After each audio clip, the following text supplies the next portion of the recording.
नमस्कार. माझ्या कट्ट्यावरती आपल्या सर्वांचं स्वागत. मी ज्ञानदा कदम. ज्येष्ठ साहित्यिक, सामाजिक कार्यकर्ते डॉक्टर अनिल अवचट सर आजचे आपले कट्ट्याचे पाहुणे आहेत आणि आजच्या गप्पांचं निमित्त आहे त्यांना गेल्याच आठवड्यामध्ये मिळालेला महाराष्ट्र साहित्य परिषदेचा जीवन गौरव पुरस्कार.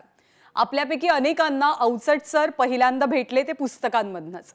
त्यांची पुस्तकं वाचतानाच त्यांचं संवेदनशील मन, अभ्यासू वृत्ती आणि संशोधक वृत्ती आणि विचारांची बैठक सतत डोकावत राहते. असं म्हणतात की सोपं लिहिणं आणि सोपं बोलणं हे सगळ्यात जास्त अवघड असतं, पण सरांना हा सहजपणा अगदी पक्का जमलाय आणि म्हणूनच त्यांचं लिखाण आणि त्यांची बोलण्याची पद्धत याचे असंख्य चाहते आहेत. सरांचा जन्म ओतूरचा. पुण्याच्या बीजे मेडिकल कॉलेजमधनं ते डॉक्टर झाले. कॉलेजमध्ये असतानाच ते अनेक सामाजिक चळवळी, समाज सुधारणा आणि जनजागृती मोहिमांशी जोडले गेले. लेखक तर ते आहेतच आणि सोबतच समाजातल्या नेमक्या प्रश्नांची जाणीव ठेवत त्यांनी त्याची उत्तरं सुद्धा शोधली आहेत आणि अशाच एका जाणीवेतनं जन्म झाला मुक्तांगण व्यसनमुक्ती केंद्राचा. व्यसनाधीनांना व्यसनमुक्त करून पुन्हा मुख्य प्रवाहात आणण्याचं मोठं काम करत मुक्तांगणनं अनेक आयुष्यांना नवा आकार दिलाय, नवी दिशा दिली आहे. डॉक्टरकी सोबत समाज परिवर्तनाचा ध्यास त्यांच्या आयुष्याच्या केंद्रस्थानी आहे. ते पत्रकार म्हणून अनेक विषयांवरती आपली मतं अगदी स्पष्टपणे मांडतात.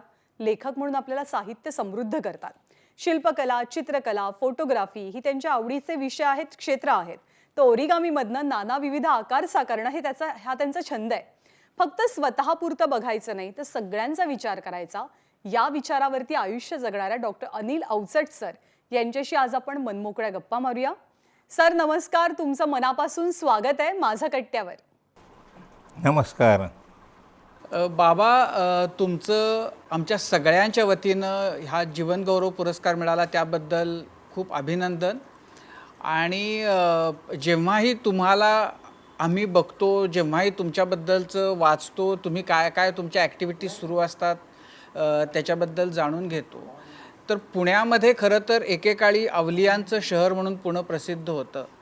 आता फार कमी असे अवलिया आहेत ज्यांच्यापैकी एक तुम्ही आहात असं मला वाटतं, की ज्यानं इतक्या वेगवेगळ्या क्षेत्रांमध्ये मुसाफिरी फार यशस्वीपणानं केली आणि सगळ्या समाजाला खूप वेगवेगळ्या प्रकारचे आनंद तुम्ही मिळवून दिलेत. मला प्रश्न असा पडतो की ही जी अवलियगिरी तुमच्यामध्ये आहे ती ओतूरपासून होती का पुण्यात आल्यानंतर त्याची बीजं पडली आणि त्यातनं अनिल अवचट आत्ताचे आम्हाला बघायला मिळत आहेत? नाही, मी ओतूरला असताना खूप असा घाबरट बावळट असा मुलगा होतो आणि मला आपल्याला काही कळत नाही की माझा न्यूनगंड होता. कारण ते जे सगळं गणित जमायचं नाही आणि सगळं पाठांतर म्हटलं की माझे सगळे विकेट पडायची. त्याच्यामुळे मला कधी मार्क पडले नाहीत फारसे तिकडे. त्यामुळे पुण्याला आलो आणि मॉडर्न हायस्कूलमध्ये 2 वर्ष होतो. नंतर फर्ग्युसनमध्ये गेलो. मग फर्ग्युसनमध्ये 2 वर्षानंतर मेडिकल कॉलेजमध्ये गेलो. तिथे माझा पहिला ब्रेक थ्रू म्हणता येईल तो झाला. आणि तिथे कुमार सप्तर्षी माझ्या वर्गात होता. आमचा सगळा ग्रुप जमला. मग त्या ग्रुपमधनं काहीतरी करायचं. मग आम्ही आसपासच्या खेड्यांमध्ये छोटे छोटे दवाखाने चालवले. मग बिहारमध्ये दुष्काळ पडला असं कळल्यावर आम्ही दुष्काळात काम करायला गेलो. म्हणजे हा सगळा ब्रेक थ्रू होता सगळा. त्या आधीचं जे संबंध घाबरट जीवन होतं, मध्यमवर्गीय असं सगळं दृष्टिकोन होता असा, तो एकदम असा बदलला असा. आणि नंतर मग माझी ती वाट एकदम मोकळी झाली. मग पुढे मला बाबा आढाव भेटले. मग त्यांच्यामुळे समाजातल्या खालच्या थराची माझी ओळख झाली, घट्ट मैत्री झाली आणि त्यांचं जीवन मी पाहू शकलो, अनुभवू शकलो. मग त्याच्यावर मला लिहावंसं वाटायला लागलं. मग मी लिहायला लागलो. असा माझा तो प्रवास आहे.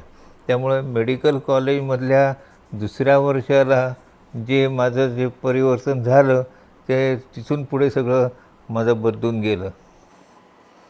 क्रांत ची जेव्हा स्थापना झाली, म्हणजे तुम्ही कुमार सप्तर्षी वगैरे सगळ्या तुम्ही मंडळींनी केली जेव्हा ती, तेव्हा त्यावेळचं वातावरण एकूण असं होतं की तरुणाईच्या मनामधली खतखत खरं तर त्या युक्रांच्यामुळं बाहेर आली आपण म्हणूया. त्यावेळेला तुम्ही कोणत्या वर्गामध्ये MBBSच्या होता का तुमचं मेडिकलचं शिक्षण पूर्ण झालं होतं? नाही, सेकंड इयर जो असतो ना MBBSचा, तो जरा थोडासा रिलॅक्सिंग असतो. म्हणजे पहिल्या वर्षी ॲनाटॉमी, फिजिओलॉजी म्हणजे मोठे जरा विषय असतात आणि नंतर न्यूरोलॉजी वगैरे असा आणखीन अवघड विषय असतो न्यूरो. तर त्यामुळे हे सेकंड MBBS हा थोडासा फ्री टाईम असतो. त्यावेळेला आमच्या वर्गातल्या काही लोकांची प्रेमं जमली, तसं माझंही जमलं. तर त्यामुळे ते वर्ष मला जास्त महत्त्वाचं वाटतं. पण ओतूरमधला लाजरा बुजरा मुलगा पुण्यात येऊन म्हणजे 2-4 वर्षामध्ये प्रेम बिम करण्याइतका धीट कसा झाला?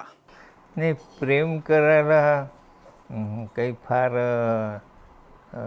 धैर्य लागतं अशातला भाग नाही. ते तुम्ही पडता आणि ते तुम्ही पडलेला असता जेव्हा तुमच्या लक्षात येतं तेव्हा मी तरी 1-2 वर्ष घेतली सुनंदाला विचारायला की आपण करूयात का हे. त्यामुळे नुसता ज्याला म्हणतो रुंजी घालणं म्हणतात ना, तसा संबंध तिच्या भोवती असं फिरत होतो. आणि मग एक दिवशी विचारलं आणि मग आमचं ते झालं. तर त्यामुळे तेव्हासुद्धा मला वेळ लागलाच की नाही जरा. पण बाबा, एकूणच तुमचा सगळा जो जीवन प्रवास आहे तो बघताना तो इतका म्हणजे वेगवेगळ्या टप्प्यावर तुम्हाला काहीतरी वेगळं सापडलं आणि तुम्ही त्या क्षेत्रामध्ये जाऊन खूप वेगळं काहीतरी वेगळ्या उंचीचं असं करून म्हणजे दाखवलं किंवा दाखवू शकलात. मग ते तुमचं लिखाण असेल, तुमचं सामाजिक काम असेल किंवा मग ओरिगामी किंवा लहान मुलांसाठी सुद्धा तुम्ही जे काही वेगवेगळ्या उपक्रम आणि वेगवेगळ्या गोष्टी करतायत ते असेल. हा सगळा जो वेगवेगळ्या क्षेत्रातली तुमची मुसाफिरी आहे, ही सगळी जी वेगवेगळ्या क्षेत्रातली मुसाफिरी आहे, तर त्याच्याबद्दल तुम्ही काय म्हणजे कसं घडत गेलं ते काय सांगाल त्याबद्दल? मी लहान असताना खूप न्यूनगंडाने भरलेलं होतं सगळं. पण मी पहाटे उठून माझी आई काय करते ते बघायचं. माझी आई पहाटे उठायची आणि सडा घालायची, झाडून काढायची समोरचा रस्ता, आणि मग एक मोठीच्या मोठी रांगोळी काढायची आणि ती रोज वेगळी काढायची. ती बघायला कोणी नव्हतं, कौतुक करायला कोणी नव्हतं, आणि ती पुसली जायची नंतर रहदारी एकदा सुरू झाली की. पण त्याची तिला काही खंत नव्हती. त्यामुळे मी तिच्यापासून हे शिकलो की करताना जो आनंद मिळतो तोच आपला आनंद. बाकी आनंदाला काही तसं आपल्या हातात काही नाही आहे. म्हणजे हे कोणीतरी ॲप्रिशिएट केलं पाहिजे, चित्र आहे तर ते चित्र विकत घेतलं पाहिजे वगैरे वगैरे काही हे नाही. मी चित्र काढत सुटलो, शिल्प करत सुटलो, आणि ते कोणी त्याला बघेल किंवा नाही हे मला त्याची चिंता केली नाही. कारण मला तो करतानाचा आनंद मिळालेला होता, आणि म्हणून प्रोसेसमधला आनंद हे मला माझ्या आईने शिकवलेलं आहे. आणि हे जे सामाजिक जे गरिबी मी पाहत होतो, त्या गरिबीमध्ये सगळे जी काही घरं होती, ती झोपड्या होत्या, ते नाले वाहत होते सगळे घाण पाण्याचे, तरी तिथं बायका भाकऱ्या करत बसल्या होत्या. आणि ते सगळं इतकं घाणेरडं आणि इतकं हे दृश्य होतं की माझं मन हललं. आणि म्हणून मग मी त्यांच्याकडे जायला लागलो, त्यांच्याशी मैत्री केली. आणि मग त्याच्यावर मी वस्त्या माणसांचे म्हणून माणसामध्ये लेख आहे तोच साकार झाला. तर मला कुठल्याही असं पत्रकारासारखं जाऊन पत्र म्हणजे प्रश्न विचारायचा असं नव्हतं. तर जायचं, त्यांच्यात राहायचं, त्यांचं जीवन अनुभवायचं, आणि मग मनात आलं तर लिहायचं. असा माझा प्रोसेस असल्यामुळे मला खूप दिवस लागायचे, पण त्याला काहीच इलाज नव्हतं. मी काही लिहिण्यासाठी लिहित नव्हतो. मी जे पाहिलं ते मला जवळच्या लोकांना सांगावंसं वाटायला लागलं. त्या सांगावंसं वाटण्यातनं ते लिखाण आलं असं मला वाटतं. आणि म्हणून मला पहिल्यापासून गरिबांच्या विषयीची आस्था आहे. मी ओतूरला असतानासुद्धा महारवाडा आमच्या तिथे होता. त्यावेळेला बौद्ध झाले नव्हते कोणी. तर त्या महारवाड्यातले शिक्षक होते माळवे म्हणून, त्यांच्याबरोबर मी कायम असायचो. त्यांच्या महारवाड्यामध्ये मी कायम पडीक असायचो. असं संबंध चांभारकी होती, की चांभार सर होते आम्हाला. त्यांचा भाऊ काय करतो ते कसं बघून मी चांभारकी शिकलो. म्हणजे हे जे आहे ना, की हे जग मला माझं वाटायचं. मला ते सुशिक्षितांचं आणि पैसेवाल्या लोकांचं ते जग ते मला कधीच आवडलेलं नव्हतं. आणि आजसुद्धा मला त्या वर्गाविषयी जास्त मला कुतूहल आहे, आणखीन प्रेमही आहे. पण हे वाटण्यासाठी घरामध्ये वातावरण तसं होतं? म्हणजे आईच्याबद्दल तुम्ही सांगितलं, वडिलांचे संस्कार या बाबतीमध्ये किंवा त्यांचा प्रभाव तुमच्यावर होता, म्हणजे त्या काळामध्ये अशा नाही, वडील कुटुंबातल्या खूप, मुलाला आपल्या चौकटीच्या बाहेर जाऊन दीन दुबळ्यांमध्ये रमावंसं वाटणं आणि त्यांचं आयुष्य आपल्या जास्त जवळचं आहे असं वाटत राहणं, हे काही फार म्हणजे खरं तर नवं किंवा वेगळं होतं त्या प्रचलित समाज व्यवस्थेमध्ये. हा तुमच्यावर कुठून झाला प्रभाव किंवा नाही संस्कार? काय होतं, माझे वडील होते ना, तर वडील हे डॉक्टर होते, आणखीन त्या भागात ते खूप बिझी डॉक्टर होते. त्यांना आमच्याकडे बघायला वेळ नव्हता किंवा कशालाच नव्हता. आणि कधी बघितलं व मार्क कमी आहेत की फटकं मारून काढायचे, अगदी फटकूनच काढायचे अगदी. मग आईमध्ये पडायची, त्यावेळेला सुटका व्हायची. त्यामुळे मी खूप मार खाल्लेला आहे. शिक्षकांचा खूप मार खाल्लेला आहे. म्हणजे एक शिक्षक असे तोंडात ठेवून द्यायचे की ते पोरगं तिकडं भिंतीच्या तिकडं जाऊन पडेल असं. त्याच्यावेळी त्यांच्याविषयी आदराने गावात म्हणलं जायचं की तो मास्तर लई चांगला, 4-5 पोरांना त्यांनी बहिरं केलेलं आहे, असंच आदराने उल्लेख करायचे. तर म्हणून हे सगळं दुनिया सगळी ती वेगळी होती आणि आजची वेगळी आहे. त्यामुळे मला आजचं आश्चर्य वाटतं आणि तेव्हाचं नॉर्मल वाटतं, कधी कधी उलटं वाटतं. पण त्या आमच्या गावामध्ये कशाचा परिणाम असेल माहीत नाही, पण आम्ही कोणाहीकडे जाऊ शकत होतो. माझे सर्व जातीचे मित्र होते. ते आई म्हणाली त्याची खेळता खेळता की जर बसरे पोरा जेवायला, मी जेवायला बसायचो. म्हणजे असं काही कुठल्या तऱ्हेची बंधनं किंवा असं सनातनीपणा असं नव्हतं. मुलांना हे सगळं माफ होतं असं मला म्हणता येईल. आणि ते महात्मा फुलेंचं सत्यशोधक चळवळ ती आमच्या गावामध्ये होती. आणि ते शंकर भाऊ कोंडाजी डुमरे जे होते, हे सत्यशोधक की याच्यातले मोठे कार्यकर्ते आमच्या गावात होते. त्याचा कदाचित परिणाम असेल, काय असेल मला माहीत नाही. पण मला मोकळं अशा तऱ्हेचं लहानपण मिळालं त्याच्यामुळे असेल. अवचट सर, आत्तापर्यंत आपण ना ज्या गप्पा मारल्या त्यात तुमच्या लेखनाबद्दल बोललो, तुमचा जो MBBS पर्यंतचा प्रवास होता, पण तुम्ही लहान मुलांमध्ये खूप रमता. पण आता गेलं 1.5 वर्ष, म्हणजे खरं आता दुसरं शैक्षणिक वर्ष सुरू होईल की मुलं बिचारे घरातच आहे. तुम्ही कितीतरी उपक्रम करता, मुलांसाठी केलेले आहेत. आत्ताची त्यांची मानसिक स्थिती, आत्ताची त्यांची जी काय आपण म्हणतो ना सर्वांगीण वाढ, त्याच्याबद्दल तुम्हाला काय वाटतं? नाही, आता ते करायला पाहिजे, पण कोण करणार ना? मी एकटा माणूस आहे आणि मी किती ठिकाणी जाणार आणि कोण मला जाऊ देणार? म्हणजे पण मी तुम्हाला सांगतो की माझं जे गोष्टीचं पुस्तक आहे ना, ते त्याच्यातल्या गोष्टी हे पालक लोक त्या मुलांना वाचून दाखवतात, कारण त्यांना इंग्लिश मीडियममधली मुलं आहेत म्हणून. आणि त्यांना ते अतिशय आवडतात. जेवण झालं रात्रीचं की एक गोष्ट असते, त्यामुळे त्या गोष्टीसाठी गोष्ट म्हणून ते त्यात तगादा लावतात की मला मोठी आशादायक गोष्ट होती की त्यांना अजूनही मराठीविषयी अगत्य वाटायला लागली. त्यांना अजूनही इथल्या ज्या सगळ्या शाळा, इथल्या ज्या सगळ्या गोष्टी आणि परिस्थिती याच्याविषयी त्यांना अगत्य वाटायला लागले की मला त्यातल्या त्यात आशादायक गोष्टी वाटते. पण पालकांनी काहीतरी शिकल्याशिवाय मुलांपर्यंत जाणार नाही, हेही सत्य मला आहे. त्या मुलांना ज्या रीतीने ते तयार करतात, ज्या रीतीने ते मोल्ड करतात, ते मला फार दुःखद वाटतं. त्यांना मोकळेपणाने वाढू द्यायला पाहिजे. त्यांना ते असतील, त्यांच्यामध्ये जे असेल ते व्यक्त होत आलं पाहिजे. तरच ते मुलं, म्हणजे असं आहे ना की बी पडलं आणि त्याला पाणी बिणी मिळालं की ते 2 कोंब बाहेर पडतात, 2 पानाची, एक कोंब बसतो असा. आणि मग पुढे आणखीन गेल्यानंतर मग त्याचे नेहमीसारखी पानं बिनं फुटतात. मग हे पाहणंसुद्धा इतकं आनंदाचं आहे. आणि ते उघडून टाकत असतो. मोठमोठी झाडं आमच्या बंगल्याच्या आड येतात म्हणून तोडून टाकतात. ते झाड किती महत्त्वाचं असतं, किती पक्ष्यांचं ते निवासस्थान असतं, किती किडे मकोडे तिथं राहत असतात, किती साप, किती सगळ्यांचं ते एक आगर असतं. आणि मुख्य म्हणजे आपल्याला ऑक्सिजन देणारा ते एक फॅक्टरीज आहे. माझी एक कविता आहे, सांगू काय? झाड नसेल तर काही नाही.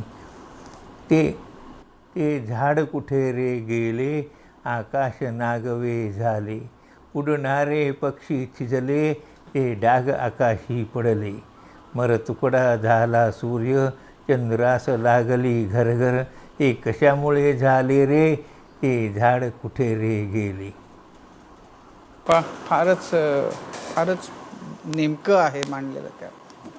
विषयी विचारायचं आहे. कदाचित तुम्ही बऱ्याच ठिकाणी सांगितलं असेल की मुक्तांगणची स्थापना तुम्ही नेमकी का केली, तर ती स्टोरी काय आहे, कधी तो विचार मनात आला, कुणाकडनं प्रोत्साहन मिळालं का की तुम्ही इतकं सामाजिक कार्य करताय तर आणखी एक पाऊल पुढे जायला हवं आहे आणि जे व्यसनाधीन आहेत त्यांना मदत करायला हवी आहे.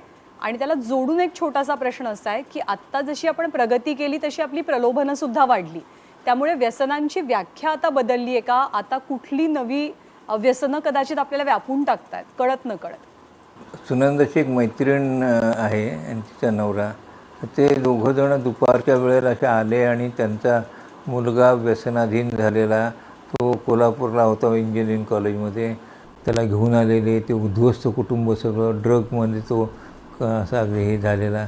तेव्हा मग सुनंदांनी त्यांना खूप शांत केलं, मग घरी नेलं, मग त्या घरी त्या मुलाला ट्रीटमेंट सुरू केली आणि 2 दिवसात त्याची ते विड्रॉल सिम्पटम्स कमी झाल्या आणि मग तो नॉर्मल वागायला लागला. पण तो सारखं त्याचं ड्रगकडे मन ओढत होतं. त्यामुळं मी त्याला रोज फिरायला घेऊन जायचो आणि मग फिरायला घेऊन जायला लागल्यावर मी त्याला विचारायचो की काय असतं, कुठे मिळतं, कोण कोण घेतं. आणि मग त्याच्याकडनं जी माहिती मिळाली, मला असं वाटलं की हा मोठा सामाजिक प्रश्न आहे. आपण समजत होतो की श्रीमंत लोकांचा प्रश्न आहे, तसं नाही. म्हणून मग मुंबईचे ते रॅक पिकर्स, पुण्यातले कचरावाले, सगळे लोक ते त्या ड्रगमध्ये अधीन झालेले. हे सर्वात गरीब थर, सर्वात महागडं व्यसनामध्ये तो सापडलेला. मग त्यावेळेला मी त्याच्यावर लिहायचं ठरवलं. मग पुणे, मुंबई इथे गेलो, डॉक्टरांना भेटलो, पेशंटना भेटलो, त्यांच्या घरी गेलो आणि मग त्याचं लेखमाला लिहिली महाराष्ट्रामध्ये 11 लेखांची आणि मग त्याचं पुस्तक झालं. ते पुलंनी वाचल्यावर पुलं म्हणून इतके अस्वस्थ झाले. पुलं म्हणजे आमच्या आईवडिलांसारखेच होते, आमच्या जवळच राहायचे, त्यामुळे नेहमी जायचो. आणि मग ते म्हणले यांच्यासाठी काहीतरी करा तुम्ही, मी तुम्हाला पैसा कमी पडू देणार नाही.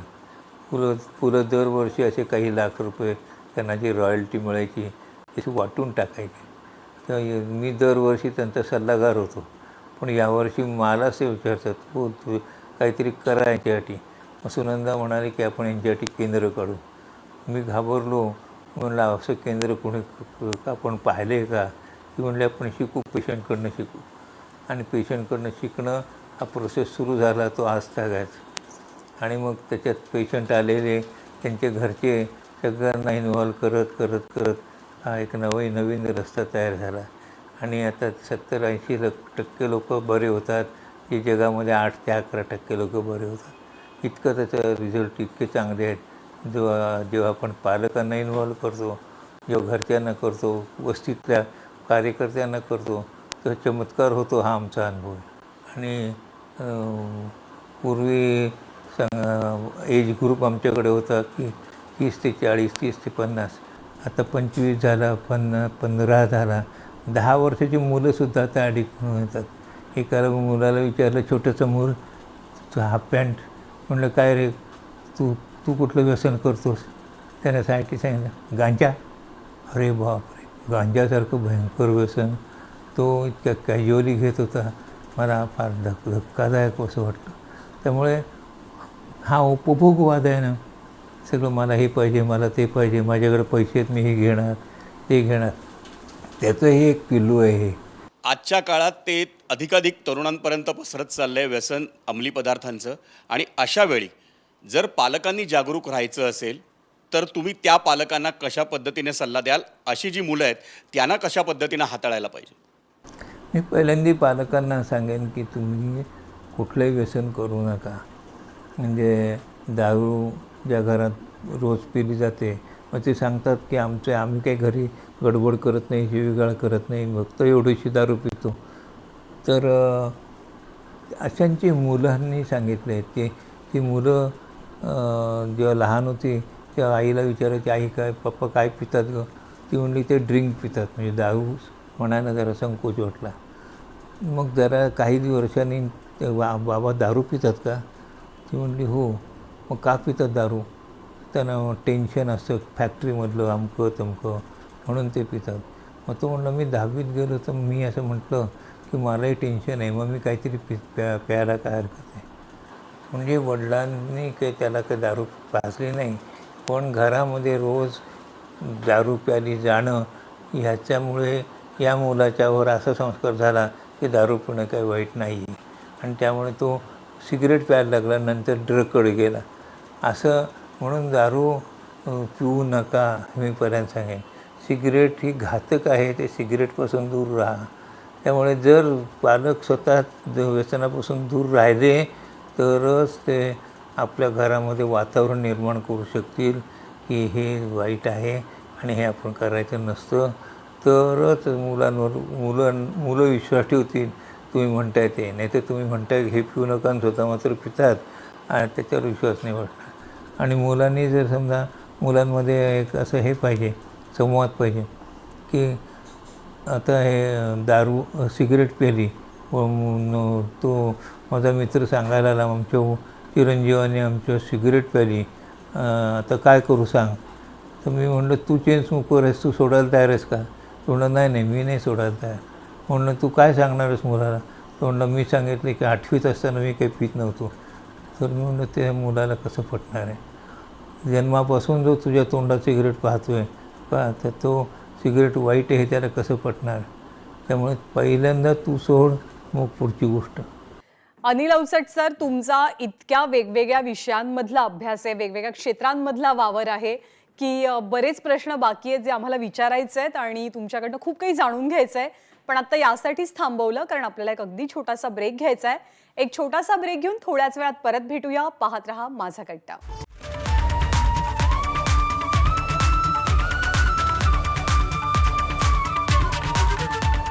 ब्रेक नंतर माझं कट्ट्यावरती आपल्या सर्वांचं पुन्हा एकदा स्वागत. डॉक्टर अनिल अवचट सर आजचे आपले कट्ट्याचे पाहुणे आहेत. नुकताच त्यांना महाराष्ट्र साहित्य परिषदेचा जीवन गौरव पुरस्कार मिळाला आणि त्याच निमित्तानं त्यांचा जीवन प्रवास आपण जाणून घेतोय. कट्ट्यावरच्या गप्पा अशाच पुढे सुरू ठेवूया. आजचा काळ लक्षात घेता दोन्ही पालक हे कुठल्या तरी नोकरीत किंवा व्यवसायात व्यस्त असलेले आपल्याला दिसतात. आणि तुमच्याविषयी जेव्हा वाचतो तेव्हा त्या काळात हाऊस हजबंड ही कल्पना तुम्ही राबवलीत, तुम्ही 2 मुलींकडे खास करून लक्ष दिलं. तर अशा काळामध्ये, आजच्या काळामध्ये एका पालकाला मुलांसाठी वेळ काढणं किती गरजेचं आहे, किमान एका पालकाला. नाही आता कसं ह्या समस्या आहेत ना ज्या त्यांनी सोडवायच्या की कोणी किती वेळ काढायचा किंवा नाही काढायचा असं. पण मुलांच्या कन्सर्नसाठी आपण सगळे तयार आहोत, आणखीन उत्सुक आहोत आणि जे काही करावं असं वाटेल ते करणार आहोत. ही जर तयारी असेल तर आपल्याला ते मार्ग निघू शकते. आता आम्ही कॉर्पोरेशनच्या शाळेत म्हणजे झोपडपट्टीतल्या शाळेत घातलं, त्यामुळे आमचे किती ताण कमीच झाले ना. ते गृहपाठ नाहीत किंवा ते काही नाही, परीक्षा आणि मग त्याच्यात ते मार्कन काहीही नाही, अशी ती शाळा होती. आणि त्यामुळे त्यांचा छान विकास झाला. त्या मुलींची मैत्री झाली झोपडपट्टीतल्या, त्यांच्या घरी जायच्या, जेवायच्या, राहायच्यासुद्धा. क्रिसमसच्या काळामध्ये एक ख्रिश्चन मैत्रीण होती, तिच्याकडे त्या 7-7 दिवस राहायला जायच्या. त्यामुळे हे जे सगळं अभिसरण असतं सोशल सगळं हे सगळं छान रीतीने त्यांनी हे केलं. त्यामुळे आता मुक्तांगणमध्ये काम करते. सर्व थरातल्या मुलांशी माणसांशी ती अतिशय चांगलं बोलू शकते आणि त्यांना ती पटवू शकते. यशो आमची तिला फिट येण्याचा त्रास होता, एपिलेप्सी. आता ती एपिलेप्सी झालेल्या लोकांची ग्रुप चालवते, त्यांचे विवाह संस्था त्यांच्या चालवते, लग्न होतात त्यांची. इतकं हे चांगलं काम करतात. मला असं वाटतं की आम्ही त्यांना शिकवलं असतं आणि MA किंवा काय PhD किंवा आणखीन काहीतरी तर हे आम्हाला मिळालं असतं का. मला वाटत नाही की हे मिळालं असतं. म्हणजे ही जी त्या गरिबांविषयी त्यांच्या मनामध्ये ती एक पूर्णपणे सहानुभूती आहे, ती मला असं वाटतं की जास्त मोलाची गोष्ट आम्ही मिळवली. अवचट सर, सामाजिक प्रश्नांवर सुद्धा तुम्ही नेहमी बोलत राहिलात, लिहित राहिलात. तुमचा एक लेख काही वर्षांपूर्वी तुम्ही लिहिला होता, तो म्हणजे डॉक्टर जगवतात की नागवतात. या इतक्या वर्षानंतर आता ही परिस्थिती बदलली असं तुम्हाला वाटतं का? खास करून कोरोना काळातले चांगले वाईट अनुभव आपल्यासमोर असतात. नाही, त्याचं रूप बदललं आहे. पूर्वीचं आणि आताचं बदललं आहे. पूर्वी एवढं इक्विपमेंट नव्हती, कोट्यवधी रुपये अशी आता यंत्र आणतात, आणखीन त्याच्यात घालतात लोकांना. आता MRI आहे, पूर्वी कुठे MRI होतं, पण आता काही जरी झालं तरी MRIमध्ये घालतात. असे एक नुसतं MRI हे आता एक झालं, असे अनेक आहेत की ज्यामुळे त्या टेक्नॉलॉजीचा जो ॲडव्हान्स आहे त्याचा फायदा उठवणं हे आजचं सूत्र झालेलं आहे असं मला वाटतं. आणि दुसरं म्हणजे की पेशंटविषयी असे आस्था नाही आहे, विचारायचं नाही आहे तुझं कसं झालं मित्रा, पाठीवर हात ठेवून केलं रे असं म्हणणार नाही. आता सगळं कॉम्प्युटरवर आहे, तुम्हाला कॉम्प्युटरवरच ते प्रिस्क्रिप्शनचं पत्र मिळतं आणि तुम्ही त्याच्यात ते पैसे कसे घालतात ते मला माहिती नाही, पण ते ऑनलाईन का इनलाईन का काय तसे सगळे पैसे असतात. त्यामुळे प्रचंड किमती वाढलेल्या आहेत. साधं सर्जरीसाठी ॲडमिट व्हायचे तरी 50,000 डिपॉझिट भरावं लागतं. काय कसं काय गरिबांनी कुठून आणायचे, पण आता ती हे नाही. जनरल हॉस्पिटल स्थिती खाली चाललेली आहे, त्यामुळे त्याचा दर्जा घेण्याचा झालेली आहे. त्यामुळे तिथे गरिबांचं ठिकाण कुठलं तर ते असं आपण आता म्हणतो. म्हणून ही परिस्थिती फार भीषण आहे असं मला वाटतं. बाबा तुम्ही मघापासून तुमच्या बालपणाच्या वेळेस असलेल्या समाज जीवनाचा, शिक्षण पद्धतीचा उल्लेख केलात आणि त्यानंतर तुमचं बरंचसं कार्य हे मुलांसोबत सुद्धा राहिलेलं आहे. आत्ता जेव्हा मागे वळून तुम्ही तुमच्या बालपणाकडे बघता आणि आत्ताच्या मुलांचं बालपण बघता, तुम्हाला असं वाटतं की काही गोष्टी आहेत ज्या आम्हाला त्यावेळेस मिळाल्या असत्या तर फार बरं झालं असतं आणि काही गोष्टी ज्या आत्ताच्या मुलांना मिळायला हव्यात असं तुम्हाला वाटतं? नाही बा, म्हणजे मला एकच खंत अशी वाटते की त्यावेळेला आम्हाला वाचनालय नव्हतं. म्हणजे ग्रामपंचायतचं वाचनालय होतं, पण ते एक अर्ध कपाटभर एवढीच होते. ते एकदा झालं की पुढे काही नाही. तेव्हा एक चांगलं वाचनालय हवं होतं असं मात्र मला वाटतं. पण आता त्या वाचून काय अडलं नाही. जीवन हे एक पुस्तकच आहे असं आपण म्हणतो. त्यामुळे ही सगळी माणसं तुम्हाला शिकवत असतात. आता आमच्याकडे गोविंदा नावाचा ठाकर होता, तो असा गोफणीने दगड उडवायचा आणि पाखरं हाकलायचा. कणसांमध्ये दाणा भरला की पाखरं यायची आणि हा हाकलायचा. तर मी त्याच्याकडनं शिकलो ती कला आणि मग हाकलायला लागलो. तर तेव्हा तो म्हणला, आण्या लई जोर लावू नको, काही वाटा पाखराचा बी असतो या. अरे बापरे, एवढं त्याने मला शिकवलं होतं. तुझं सगळं नाही आहे, पाखराचं बी आहे. बाबा तुम्ही मगाशी म्हणालात की तुमच्या काळात वाचनालये नव्हती ही तुम्हाला वाटणारी सगळ्यात मोठी खंत होती, पण आता एवढ्या संख्येने वाचनालय असून सुद्धा मुलं मात्र पुस्तकांकडे अजिबात वळत नाहीत. त्यासाठी तुम्ही काही प्रयोग केले होते का, की किंवा तुम्ही पालकांना काय सांगू शकाल का? हे मला असं वाटतं की हे सांगण्याची गोष्ट नाही आहे. हे आपण एक चांगलं साहित्य निर्माण करणं, हे जर आपण केलं तर ते आपोआप उचललं जाईल. पण आपण ते करत नाही, फक्त उपाय करतो असे की हे पुस्तकं त्यांच्या पुढे जाऊन जर त्याने वाचली नाहीत तर, किंवा आपण त्यांना ऐकवली आणि त्यांनी नीट घेतली नाही तर, त्यापेक्षा एक चांगलं चित्र काढायला शिकणं, चांगलं गोष्ट शिकणं, असे हे जर चांगलं निर्माण झालं ना तर लोक आपोआप आकर्षित होतील असं मला वाटतं. बाबा तुम्ही म्हणजे बासरी उत्तम वाजवता, बासरी बनवता, बांबू काम करता, तुम्ही लाकूड काम करता, ओरिगामी करता, तुम्ही लिहिता, तुम्ही सामाजिक कामात असता, म्हणजे तुम्ही डॉक्टर आहात खरं तर. पण सुरुवातीच्या काळात डॉक्टरी पेशा सोडून दिल्यानंतर तुम्ही सगळ्या प्रकारच्या गोष्टी करून बघितल्यात, सगळ्या क्षेत्रामध्ये मुसाफिरी करून बघितलीत. ह्या सगळ्या गोष्टी करणं कसं काय शक्य झालं तुम्हाला? म्हणजे मला आश्चर्य वाटतं की तुम्ही ओरिगामी पण इतकी छान करता आणि बासरीसुद्धा उत्तम वाजवत होता तुम्ही एका काळात. कारण ही कुठल्याही गोष्टीची पैसा जोडला नाही आम्ही. म्हणजे हे मी करतो त्याचे मला इतके पैसे द्यायचे, किंवा मी तुम्हाला शिकवतो त्या क्लासचे इतके पैसे द्यायचे, असं काहीही न करता मी जगलो आणि ज्याला जे पाहिजे ते देत आलो. त्यामुळे त्याचं ताण आला नाही. त्यामुळे मला ते कौशल्य अनेक लोकांनी शिकवलं. लहान मुलांनीसुद्धा मला ओरिगामीचं एक मॉडेल शिकवलेलं आहे. त्यामुळे ते ज्ञान हे असे बाजूने आपल्या जीवनात येतं, आणखीन तुडुंब आपलं जीवन भरतं, असा माझा अनुभव आहे. म्हणून पैसा हा फॅक्टर किंवा कीर्ती हा फॅक्टर हा जर आपण दूर ठेवला तर मला असं वाटतं की अगदी आपण सुखी होऊ. आणखीन वाटण्यामध्ये मजा आहे.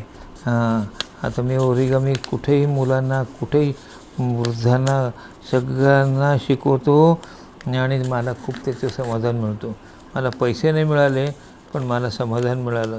त्या पैसा आणि समाधान याच्यामध्ये मी काय काय काय त्याचं मी चॉईस करेन तर समाधान.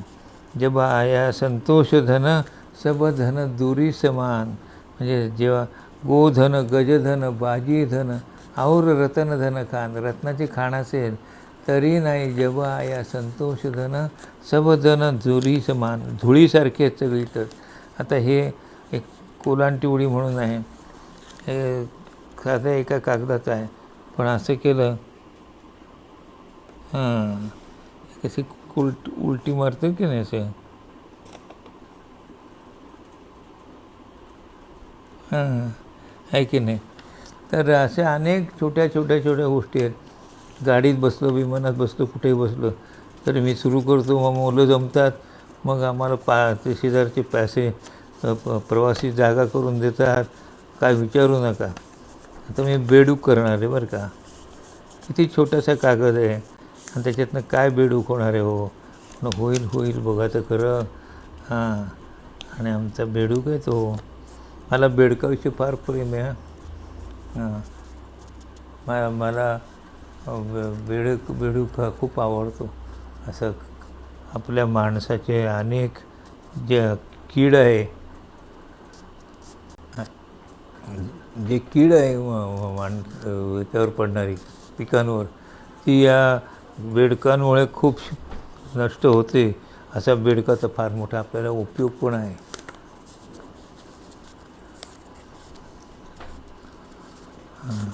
झाली तर हां झाला झाला झाला हो झाला.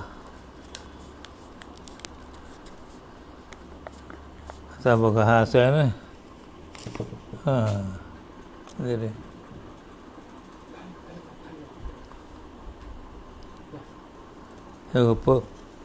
परत दाखवू का. होय असे खूप आहेत. बेडकाचे सुद्धा खूप प्रकार आहेत. त्यामुळे पण बाबा हे ओरिगामीकडे आता तुम्ही पक्षी आपला नेहमीचा आहेत. बाबा हे ओरिगामीकडे तुम्ही वळलात कसे, म्हणजे काय घडलं आणि तुम्हाला असं वाटलं की आपण ओरिगामीमध्ये आता हात चालवावा. माझा एक पेन फ्रेंड म्हणजे मित्र आहे, त्याचा पेन फ्रेंड जपानी आहे आणि त्या पेन फ्रेंडने त्याला छोटासा एवढासा पक्षी आता जो मी करतो आहे तो पाठवला आणि त्या पोस्ट म्हणजे पत्रातनं पाठवला. तर मग हा मित्र म्हणाला तुला आवड आहे ना अशा गोष्टींची तर तू हा घे. मग तो मी घेतला, आणखीन उलगडला आणि मग जसं ती इकडं घडी तशी इकडं घडी असं करत करत मग तो मला आला. आणि मग मी नंतर एक पुस्तक बघितलं एवढं जाड असं मोठं. त्याच्यात 300 या 400 ओरिगामीचे मॉडेल्स, ते फिगर्स डायग्रॅम्स होत्या. म्हणलं अच्छा जे पद्धत असते होय त्या पद्धतीने गेलं की ते आपल्याला मिळतं. मग मी ते सगळी पालथी घातली आणि मग मला ते वेड लागलं. आणि मग ती एक जपानी साबुरो कासे म्हणून आहे, तर ते आमचं प्रदर्शन बघायला आले. प्रदर्शन म्हणजे इंदू ते टिळकांनी प्रदर्शन दरवर्षी भरवायचे. त्याच्यात मग मला भाग घ्यायला सांगितलं. तर त्यांनी आम्हाला शिकवलं खूप. त्याला आम्ही त्याचं जीवन म्हणजे आंधळा माणूस होता, 2 शिष्य बरोबर होते. त्याच्या मदतीने तो जगभर हिंडून अनाथ अपंग अंध सगळ्यांना ओरिगामी शिकवता आला होता. तसं आमचं प्रदर्शन ऐकलं त्यांनी. मग त्याला जेवायला घेऊन गेलो इथल्या एक हॉटेलमध्ये. तर चपाती होती, तर तो म्हणला व्हॉट इज दिस. चपाती हातात घेतली. व्हॉट इज दिस म्हणलं गहू असतो तो गव्हाचं पीठ करतात आणि ते तोपर्यंत त्यांनी त्या पोळीचा फूल तयार केलं होतं, चपातीचं फूल. हात कुठं तुम्ही. त्यामुळे त्याचं सगळं जे काही जीवन होतं ना ते ओरिगामीमय होतं. आणि तिथं मला ती किक बसली. ते अजूनही किक उतरत नाही. काय करावं काही कळत नाही. रात्री सुनंदा कधी कधी म्हणायची की अरे आता 11 वाजले झोप, 10 वाजले झोप. तर मी कागद उशीखाली ठेवून झोपायचो आणि मग ती झोपली असं बघायचं आणि मग हळूच कागद काढायचे. असं करायचो. फिरायला जायचो, अंधार असायचा रात्री तिच्या दवाखान्यानंतर. तर हात मागे ठेवून परत ओरिगामी सुरू. हां, तर ती इतकी ते ओरिगामीचं वेड लागलं. मी इथे बसलेलं असायचं असं ओरिगामीचे कागदांच्या मध्ये. आणि सुनंदा याला हॉस्पिटलला जायची, मेंटल हॉस्पिटलला ती नोकरी होती. तर ती परत आली 1:30ला. मी सकाळी 8:30ला केली आणि 1:30ला आली. मी तसाच त्याच पोझिशनमध्ये. ती म्हणाली, तिने हात जोडले असं असं. आता बघा हा जो आहे ना, हा बर्ड बेस म्हणतात त्याला. याच्यापासून काहीही करता येतं. पण आता आपण बर्डच करणार ना. हां, हे बघा त्याचं डोकं, चोच, आणि हे आता त्याचं शेपूट आहे ना. 2 पंख आहेत, तसे चोच आहे, मागचं शेपूट आहे, आणि तो हलवतो सुद्धा. हां, आहे की नाही, आहे की नाही, आहे की नाही, आहे की नाही. आणि मग खूप दमला ना की मग त्याला तहान लागते.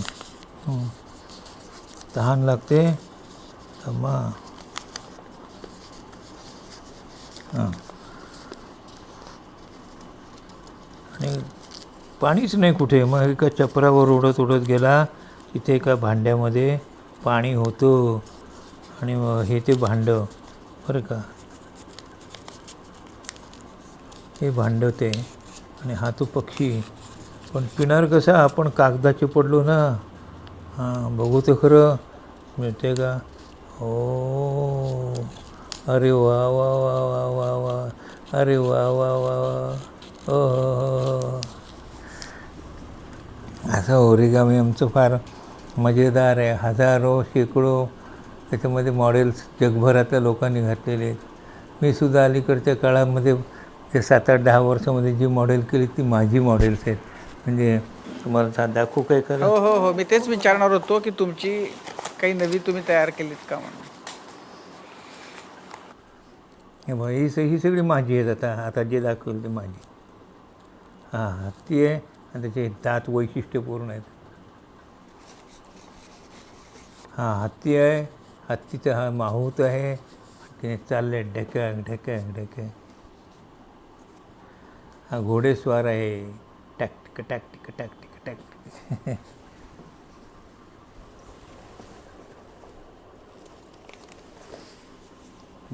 गाय, बैल, काही म्हणा तुम्ही. हा मगाचाच हत्ती.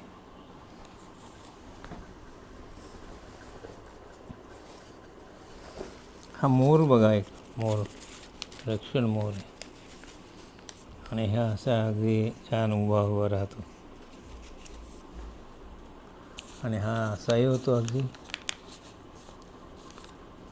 आणि असाही होतो. चला झाले. पण बाबा, हे जे आत्ता तुम्ही दाखवले, हा मोर वगैरे, हे तुम्ही त्याचे निर्माते तुम्ही आहात, म्हणजे ते मॉडेल्स तुम्हीच तयार केलेले आहेत? कारण मला मोर सगळ्यात अवघड याच्यातलं काय आहे, मला मोर हो, मीच तयार केलं. हे बघा, मोरच आहे ना. तर मोर हा माझं मॉडेल आहे. ही सगळी माझी मॉडेल आहेत. आणि त्यातल्या मोर हे माझं आवडतं मॉडेल आहे. हां, आणि छान ती निर्मिती झाली आपल्यात, असं मला नेहमी समाधान वाटतं.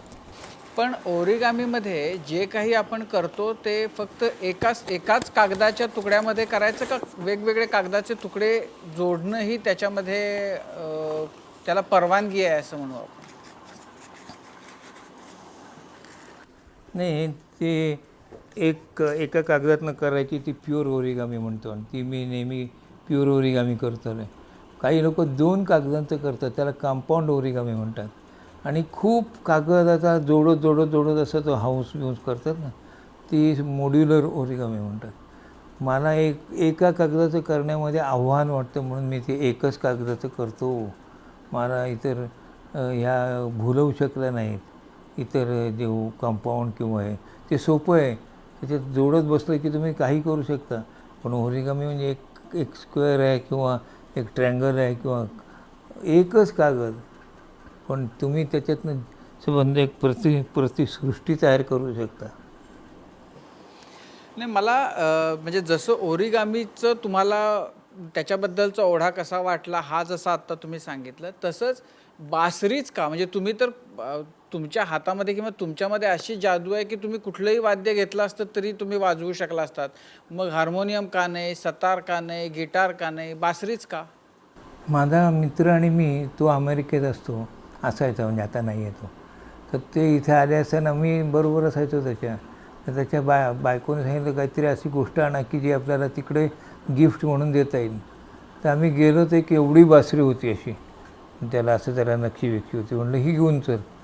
तर आम्ही घेतली आणि घरच्या लोकांनी हात जोडले, ही काय गिफ्ट आर्टिकल आहे काय आणि हे काय न्यायचं कसं तिकडे. तर मग तो खट्टू झाला. तर मी म्हणलं मी घेतो विकत ती.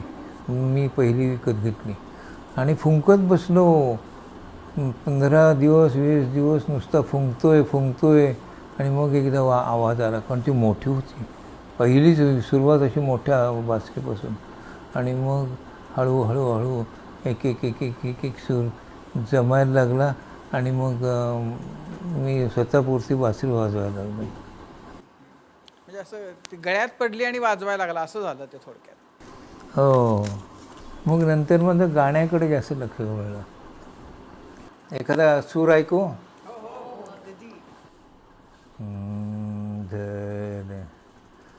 मानत नाही जियरा मोरा तुम बिन, मानत नाही जियरा मोरा.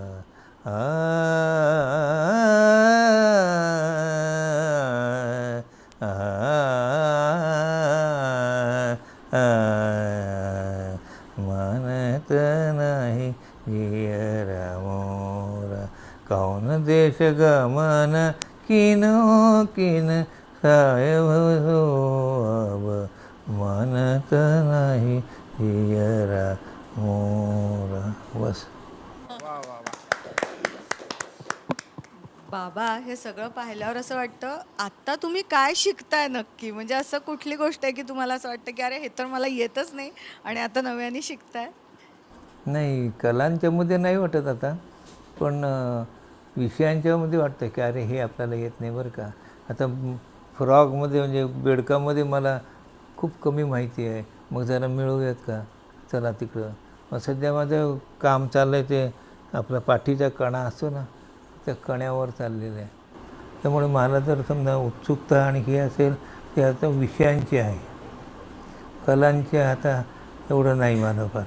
नाही, या सगळ्या कलांमध्ये तुम्हाला आत्मसात करायला कठीण कोणती गेली कला? आता हे जे तुमच्या मागे दिसतंय ना, ते वूड कार्विंग जे आहे ना, ते मला खूप अवघड जातं आणि त्याच्यामध्ये खूप जपून करावं लागतं. त्याच्यामध्ये एखादा तुकडा धलपी उडाली की तुमचं सगळं केलेल्या कामाचं नुकसान होऊन जातं.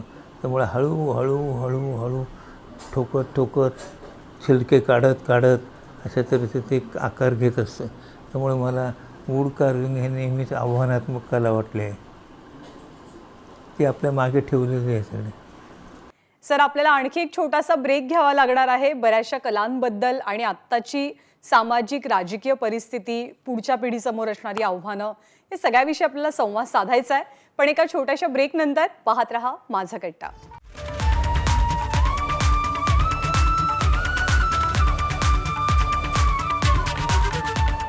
ब्रेक नंतर माझा कट्ट्यावरती आपल्या सर्वांचं पुन्हा एकदा स्वागत. डॉक्टर अनिल अवचट सर आजचे आपले कट्ट्याचे पाहुणे आहेत आणि विविध विषयांवरती त्यांच्याशी गप्पा रंगल्यात. या गप्पा पुढे सुरू ठेवूया. युक्रांचे तुमचे जे दिवस होते, म्हणजे युवक क्रांती दल, तुम्ही कॉलेजमध्ये असताना सेकंड इयरला असताना खरं तर ते एक तरुणाईचा एक वेगळा, असं म्हणूया की महाराष्ट्रातला वेगळा आणि पहिलाच तसा प्रयोग असेल कदाचित, की तरुणांनी, आणि तेही सगळी बहुतेक त्यातले तुम्ही मेडिकलचे विद्यार्थी होता, की ज्यांनी महाराष्ट्रातल्या तरुणाईचे विद्यार्थ्यांचे प्रश्न हाताशी घेतले आणि म्हणजे रान उठवलं. आत्ताच्या तरुणाईबद्दल, तरुणांच्या आंदोलनाबद्दल तुमच्या काय भावना आहेत? आत्ता युक्रांतची गरज तुम्हाला कितपत भासते? नाही, खूप वाटते. पण आताचा मुलगा आहे ना, तो असा करिअरिस्टिक आहे, करिअरकडे पाहणार आहे. त्याला दुसऱ्याचे प्रश्न आणि त्याच्यात आपण काहीतरी करूयात या भावनेपर्यंत आणणं फार कठीण आहे.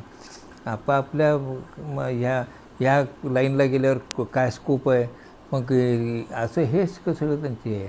नंतर सगळे ते गॅजेट्स आहेत सगळी ती मोबाईल आहे, ते आणखीन काय आयपॅड आहे, या सगळ्यामध्ये ते गुंतलेले त्याचे. त्यामुळे दुसऱ्यांचं दुःख आहे. म्हणजे आता पाईपमध्ये लोक राहतात, पाईपमध्ये कसं राहत असतील ते, घाणेरडे नाले वाहत आहेत, हे करत आहेत, काय होत असेल. दगडाने वरनं असे भोकं पाडलेले प्रकाश येण्यासाठी.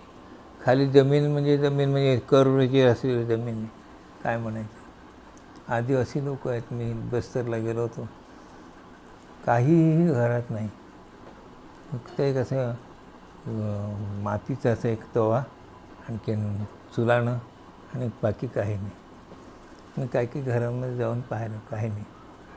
तर कसं राहत असेल लोक, काय करत असेल, त्यांना कुठून मिळत असेल, कसे जगत असेल, हे प्रश्न पडायला मनाला संवेदनाशीलता असावी लागते.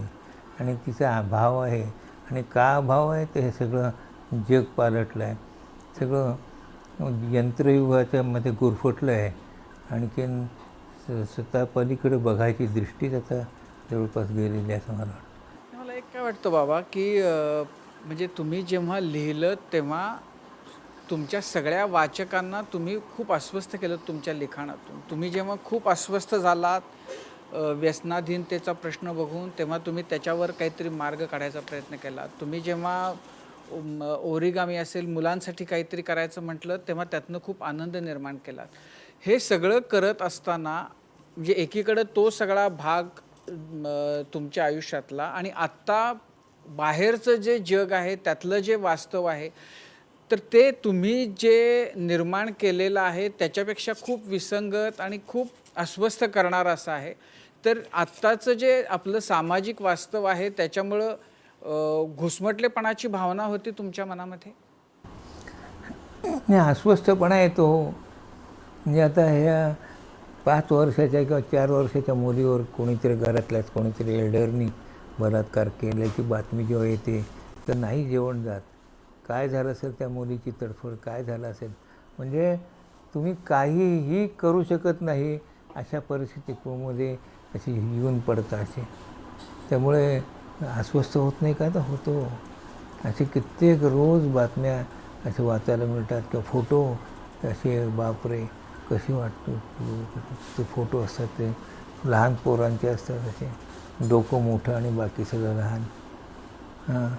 का त्यांना असं साधारण मिळू शकत नाही, का त्यांना खेळायला मिळत नाही, का त्यांना प्यायला काही दूध मिळत नाही किंवा काही नाही. तर का असा प्रश्न येतो. पण आपण काय करणार ना, आपल्याला पाहिजे ते केलं तेवढं काम करून आपण गप्प बसतो. आता आपलं 76 वय झालं, आता काय आपण काही जास्त धावपळ करू शकणार नाही, आणि शरीर तसं साथ देत नाही. तर मग लिखाणाच्या मार्फत काही करता आलं तर बघूयात, म्हणून मी लिखाण मात्र चालू ठेवले. सर, मगाशी एका पेन फ्रेंडचा उल्लेख झाला. तुमच्या मित्राचा जो पेन फ्रेंड होता त्याच्याकडून तुम्हाला ओरिगामीची भेट मिळाली. माझ्या पिढीला कदाचित स्टॅम्प मिळाले, नाणी मिळाली, पण आजच्या पिढीला पेन फ्रेंड माहीत नाही आहे. आजच्या पिढीचा फ्रेंड आहे तो त्याला सोशल मीडियातून भेटत असतो. कदाचित सोशल मीडियातून सापडणारे भेटणारे हे जे फ्रेंड्स आहेत, हे प्रेम कमी देतात, पण द्वेष आणि मत्सर, आणि तो देखील राजकीय, जास्ती पसरवत आहेत. तर या सगळ्या जगाकडे तुम्ही कसं बघताय आज? नाही, पहिल्यांदा जेव्हा ते व्हिडिओ गेम्स वगैरे आले ना, तेव्हा मला मी काहीतरी ओरिगामी करत होतो विमानामध्ये, आणि त्या शेजारी छोटा मित्र बसला होता, छोटा मुलगा, आणि तो ते व्हिडिओ गेम करत होता असे. आणि माझं पाहून तो म्हणाला की किती छान, किती अवघड आहे. नाही म्हटलं, अवघड नाही, तुझं अवघड आहे, तू मला दाखवतोस का. तर त्यांनी मला दाखवलं की हा असा तिकडनं येतो आहे ना, त्याला हे बटन दाबलं की मारायचं. तर मी म्हटलं, का मारायचं, त्याने आपलं काय केलं आहे. तो हसायलाच लागला. तो म्हणला, नाही दिसलं की मारायचं असतं, म्हणजे काउंट वाढतो आपला. अरे बापरे, म्हणजे जो दिसेल तो शत्रू, ही भावना आम्हाला त्या व्हिडिओ गेम्सनी केली, आणि त्यामुळे तीच रुजली, आणि तेच आता आपण शत्रुत्वाच्या भावनेने एकमेकांच्याकडे बघतो. बाबा, शेवटचा जातानाचा प्रश्न, की तुम्ही इतक्या वेगवेगळ्या क्षेत्रांमध्ये मुसाफिरी केलेली आहे, आपली काय ओळख पुढच्या पिढ्यांमध्ये राहावी असं तुम्हाला आतून वाटतं की म्हणजे पत्रकार म्हणून असेल, लेखक म्हणून, मुलांमध्ये रमणारा, त्यांच्याबरोबर हसणारा, खेळणारा एक आजोबा, खूप वेगवेगळ्या प्रकारची तुमची खरं तर ओळख सांगता येईल. तुम्हाला स्वतःला तुमची कोणती ओळख खूप जास्त भावती, स्वतःच्या खूप जवळची वाटते? मला असं वाटतं बरं का की एक चांगला माणूस ही मला ओळख जास्त महत्त्वाची वाटते. बाकी काही असो नसो, माणूस चांगला आहे एवढं मला पुरेसं आहे. सर, तुमचा हाच निस्वार्थीपणा आणि निर्लेपपणा हा तुमच्यातला सगळ्यात मोठा गुण आहे, जो सर्वांना भावतो, सर्वांना आवडतो. तुमचा प्लस पॉईंट म्हणजे तुम्ही खूप छान कनेक्ट साधता, मग ते अगदी लहान मूल असो किंवा तुमच्यापेक्षा कदाचित वयानं मोठी माणसं असो. आणि ती गोष्ट खूप भावणारी आहे, ती सगळ्यांना जमते असं नाही. सर, आपले मनापासून आभार. पुन्हा एकदा पुरस्कार मिळाल्याबद्दल अभिनंदन. थँक्यू सो मच सर, आज आम्हाला वेळ दिल्याबद्दल. नमस्कार. त्यानंतर माझं कट्ट्यावरती वेळ झालेली आहे इथेच थांबण्याची. ताज्या बातम्यांसाठी पाहत रहा ABP माझा.